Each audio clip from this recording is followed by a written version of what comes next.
तो भाई वो फिर से आ गया वो बॉडी बिल्डिंग के इंटरेस्टिंग अपडेट्स लेके। तो वीडियो को शुरू करने से पहले जल्दी से वीडियो को लाइक कर दीजिए, और अगर आप अपने भाई के चैनल पर नए हैं तो जल्दी से चैनल को सब्सक्राइब कर दीजिए ऐसे रेगुलर फिटनेस और बॉडी बिल्डिंग अपडेट्स के लिए।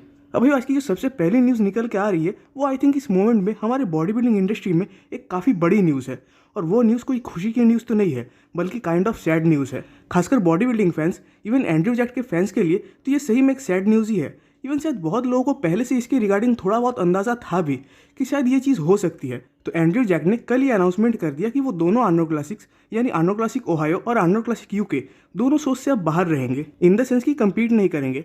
वैसे डेफिनेटली इस चीज़ को तो हम सब ने 2023 ओलंपिया में तो देखा ही था कि एंड्रयू ओलंपिया में अपने बेस्ट फिजिक के साथ नहीं आ पाए थे। और इवन मैंने भी भाइयों अपने एक वीडियो में इसके रिगार्डिंग डिस्कस किया था कि एंड्रयू को अब जाके एक ऑफ सीजन तो लेना ही चाहिए।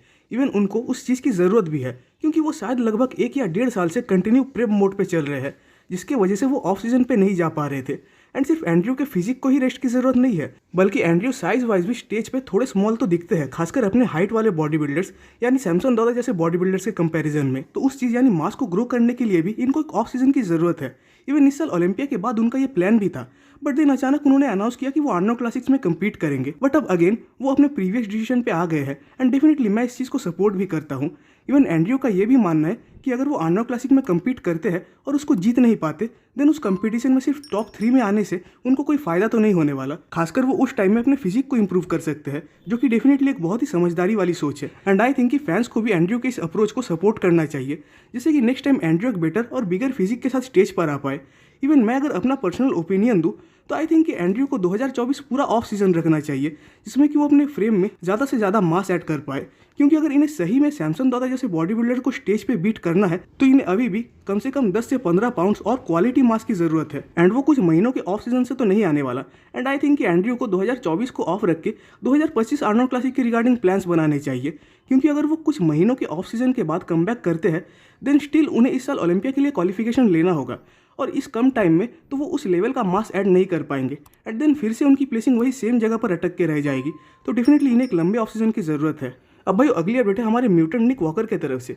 वैसे अपडेट निक ने लगभग कल ही पोस्ट कर दिया था, बट कवर नहीं हो पाया था। तो निक ने पोस्ट किया है अपनी इस फ्रंट लैट स्प्रेड पोज के फिजिक अपडेट को, एंड इवन कहीं ना कहीं उनका भी मानना है कि ये पोज उनके सारे पोजेस में से वर्स्ट पोज है। इवन वो दिखता भी है ऑन स्टेज या उनके फिजिक अपडेट्स में। इवन अगर आप निक के इस पोज को हॉर्स एमडी जैसे बॉडी बिल्डर्स के फ्रंट लैट स्प्रेड पोज से भी कंपेयर करोगे तो स्टिल कुछ मायनों में हॉर्स का पोज आपको बेटर लगेगा निक के मुकाबले। इवन कैप्शन में निक भी इस चीज़ को कंफर्म किया है कि कहीं ना कहीं यही वो पोज है जो उनको पीछे की तरफ पकड़ के रखती है। एंड निक अपने सारे पोजेस में से अगर सही में किसी पोज को बहुत ज़्यादा इंप्रूव करना चाहते हैं तो वो यही पोज है। वैसे भाई जब भी किसी टॉप प्रो बॉडी बिल्डर की तरफ से ऐसे पोस्ट देखने मिलते हैं जिसमें सही में वो अपने फ्लॉस को ना छुपा के सबके सामने रखते हैं और उन्हें बेटर करने की बात करते हैं, तो वो सही में काफ़ी ज़्यादा मेच्योर्ड चीज़ लगती है। वैसे मुझे जिस वजह से इनके इस पोज में फ्लॉ नज़र आता है वो है उनके मिड सेक्शन की वजह से। हालांकि उनके बैक का तो रोल है ही इस पोज में। इवन कहीं ना कहीं ये फ्रंट से इतने ज़्यादा मस्कुलर दिखते हैं कि इनका जो बैक है वो कहीं ना कहीं इनके फ्रंट फिजिक के आगे हाइड हो जाता है। इवन कहीं ना कहीं उसमें निक के हाइट इवन फ्रेम का भी एक रोल है, क्योंकि इनकी हाइट ज़्यादा तो है नहीं, इवन फ्रेम भी उतना बड़ा नहीं है, और उसके ऊपर से इनके फ्रंट फ्रेम में इतना ज़्यादा मास जो इनके एस्थेटिक लुक को कॉम्प्रोमाइज़ कर ही देता है। इवन कुछ टाइम ये ब्लॉकी भी लगते हैं, बट स्टिल इसके बावजूद निक इन चीज़ों को एक्सेप्ट कर रहे हैं और उन्हें बेटर करने के ऊपर सोच रहे हैं, जो कि एक काफ़ी बढ़िया बात है। अब भाई अगले अपडेट की ओर बढ़ने से पहले आप सबसे मेरा एक रिक्वेस्ट है कि अगर आप सबको मेरा ये रेगुलर कंटेंट अच्छा लगता है तो जिससे कि आपके भाई को सपोर्ट मिल सके तो प्लीज़ इस चैनल को एक सब्सक्राइब कर दीजिएगा। अब भाई वो बात करते हैं वेस्ले विजर्ड्स के ऊपर। तो फिलहाल इनका एक फिजिक अपडेट आया हुआ है 7 weeks out Arnold classic Ohio से। वैसे आई थिंक कि इनको इंट्रोडक्शन की तो कोई ज़रूरत है नहीं, खासकर क्लासिक फिजिक फैंस के बीच।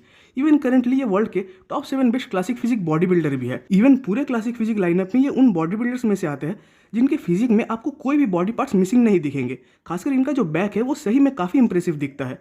इवन इनके आर्म्स और शोल्डर्स उस लुक को और इन्हांस कर देता है। और मुझे इनके फिजिक में जो एक फ्लॉ दिखती है वो है इनके वेस्ट में, क्योंकि इनका जो वेस्ट है वो मुझे थोड़ा वाइड दिखता है, खासकर स्टेज पे जब ये अपने डिवीजन के बाकी टॉप बॉडी बिल्डर्स के साथ कम्पीट करते हैं। वैसे लास्ट टाइम इनके साथ जो सबसे बड़ा फ्लॉ था वो था उनके क्वाड स्वीप्स में, तो उन्होंने उस चीज़ को तो इस बार बेटर करके लाया। बट अगर ये आर्नोल्ड क्लासिक में सही में एक बढ़िया प्लेसिंग पे आना चाहते हैं तो आई थिंक कि इन्हें अपने वेस्ट को सही करके आना पड़ेगा। अब भाई वो बात करते हैं आर्नोल्ड क्लासिक ओहायो के 2 बॉडी बिल्डर्स के ऊपर, जो कि लगभग 1 साल बाद कमबैक करने वाले हैं, एंड दोनों की तरफ से इनके 7 वीक्स आउट का फिजिक अपडेट आया हुआ है। तो पहले बात करते हैं एंटोन वैलेंट के ऊपर। तो डेफिनेटली एंटोन इस फिजिक अपडेट में काफ़ी ज़्यादा इंप्रेसिव दिख रहे हैं, एंड इवन इस कंडीशनिंग को देखकर आई थिंक कि सबके मन में ये चल रहा होगा कि इस बार ये भी आर्नोल्ड क्लासिक के स्टेज पर अपने ऑल टाइम बेस्ट को ही लाने वाले हैं। तो देखने जाए तो एंटोन अगर चाहते तो वो लास्ट ईयर यानी 2023 में भी कम्पीट कर सकते थे, बट उनका एम बस कम्पीट करना ही नहीं था बल्कि अपने फिजिक को इम्प्रूव करना भी था।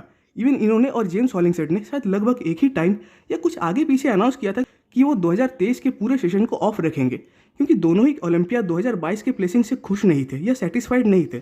तो आई थिंक कि इस बार इन दोनों के फिजिक में ओवरऑल इंप्रूवमेंट के साथ साथ साइज में भी इंप्रूवमेंट्स देखने मिलेंगे। इवन अगर जेम्स के ही इस अपडेट को देखें तो इनके अभी के कंडीशनिंग को देखकर ये लग ही नहीं रहा कि ये 7 वीक्स आउट पे है, क्योंकि आज तक कभी 7 वीक्स आउट में जेम्स इतने ज़्यादा कंडीशन दिखे ही नहीं है।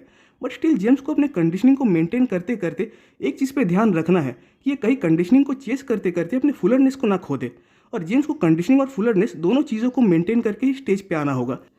क्योंकि आप में से कुछ लोगों को तो याद होगा ही कि 2021 में जब जेम्स ने कंडीशनिंग को ज़्यादा प्रायोरिटी दी थी स्टेज पे, तो उनके हैमस्ट्रिंग और क्वाड्स तो रिप लग रहे थे, बट वही उनकी फिजिक से वो फुलरनेस, वो राउंडनेस गायब हो गई थी। तो जेम्स को इस बार अगर सही में एक बढ़िया प्लेसिंग पे आना है तो उन्हें इन चीज़ों को तो मेंटेन करके आना ही होगा। वैसे भाई जेम्स और एंटोन में से कौन अपर प्लेसिंग पे आ सकते हैं ये आप कमेंट्स में जरूर बताइएगा। अब भाई वो बात करते हैं जॉन डेलारोसा के ऊपर। तो जॉन के कोच ने उनके 7 वीक्स आउट का एक फिजिक अपडेट पोस्ट किया है आर्नोल्ड क्लासिक ओहायो से। वैसे जॉन ने 2023 में जो 2 शोज में कम्पीट किया था उसमें इनकी फिजिक सही में बढ़िया थी, क्योंकि उस टाइम जॉन लगभग 2 साल के गैप के बाद कमबैक किए थे, एक्चुअली वो भी एक बाइसेप टीयर के बाद। बट उसके बावजूद वो दोनों शोज में रनर अप आए थे।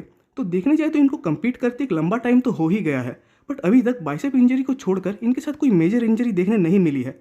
बाकी जॉन का मानना है कि अगर वो अपने बेस्ट फिजिक के साथ इस बार आर्नोल्ड क्लासिक के स्टेज पर आते हैं तो डेफिनेटली वो टॉप 5 में भी आ सकते हैं। बाकी देखने वाली बात होगी कि जॉन सही में एक इंप्रूव फिजिक को लेकर आ पाते हैं या नहीं। वैसे भाई ब्रेट विल्किन के कमबैक के लिए मैं तो काफ़ी ज़्यादा इंतजार कर रहा हूँ, क्योंकि इन्होंने फिर से अपने हार्डकोर इंटेंस ट्रेनिंग को शुरू कर दिया है, जो कि साफ इशारा है कि ये 2024 में कम्पीट करने के रिगार्डिंग प्लान्स बना रहे हैं, जिससे कि कम से कम वो इस बार अपना ओलंपिया डेब्यू तो कर ही पाए। वैसे इन्होंने 2022 बिग मैन वीकेंड के बाद से तो कम्पीट किया ही नहीं। इवन उस शो के बाद जब ये अपने ऑफ सीजन में थे तो तब सब कुछ सही चल रहा था, बट सडनली इनके साथ डाइजेस्टिव इश्यूज होने लगे। इवन वो उसके बावजूद भी ट्रेनिंग और डाइट को फॉलो कर रहे थे, बट इनको कम से कम डेली 5000 कैलोरीज इंटेक करने पड़ रहे थे अपने मसल मास को मेंटेन रखने के लिए, जो कि उस इशू के बाद वो ठीक से कर नहीं पा रहे थे। एंड ओलंपिया के बस 1 महीने पहले इन्होंने अनाउंस कर दिया कि ओलंपिया में अब कम्पीट नहीं करेंगे। वैसे फिलहाल इनके साथ सारी चीज़ें सही तो चल रही है, एंड इनका जो मास है वो भी लगभग वापस आता हुआ दिख रहा है। एंड आई थिंक कि शायद 2024 के बीच में ये किसी शो में कम्पीट करे। और अच्छी लास्ट अपडेट है भाई स्टैनिमल की तरफ से। वैसे हम इस चीज़ को तो इग्नोर नहीं कर सकते कि स्टैनिमल ने इन कुछ महीनों में प्रोग्रेस तो काफ़ी किया है।